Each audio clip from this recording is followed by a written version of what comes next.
একজন মানুষের জীবনে সবচেয়ে দামি বস্তুটির নাম হচ্ছে ঈমান। ঈমান হলো সমস্ত আমলের মূল ভিত্তি।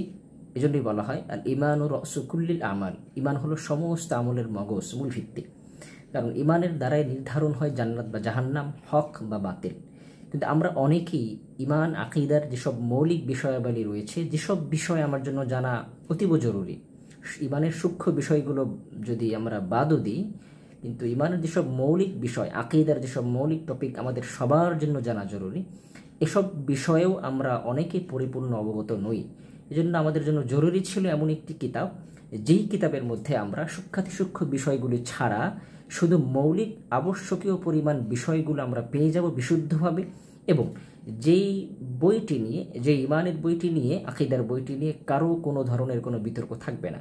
ইমাম তহাবী রহমতুল্লাহ আলী তেমনই একটি বই তিনি লিখে গিয়েছেন আকিদাত তহাবী নামে, যেই বইটি শতাব্দীর পর শতাব্দী ধরে, শত শত বছর ধরে আহলুস সুন্নাহ ওয়াল জামায়াতের সমস্ত মানহাজ, মাসলাক, মাযহাবের ইমামগণ, উলামায়ে কেরামগণ এক বাক্যে তারা মেনে নিয়েছেন, এবং এটাকে তারা আহলুস সুন্নাহ ওয়াল জামায়াতের আকিদার অন্যতম গ্রন্থ হিসাবে গ্রহণ করে নিয়েছেন।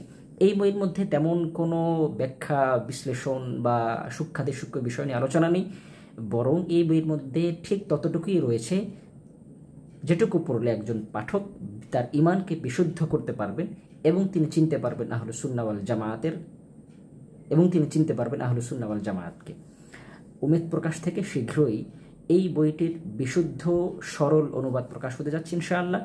আমরা এই বইয়ের মধ্যে কোনো ধরনের ব্যাখ্যা বিশ্লেষণে যাইনি। যদি পাঠক এই বইটি পড়ার পরেও কোনো ব্যাখ্যা বিশ্লেষণের প্রয়োজন মনে করেন, তাহলে তিনি তার পছন্দ অনুযায়ী কোনো হাক্কানি উলামায়ে কেরামের কাছে গিয়ে অবশ্যই এই বিষয়ে ব্যাখ্যা জেনে নেবেন।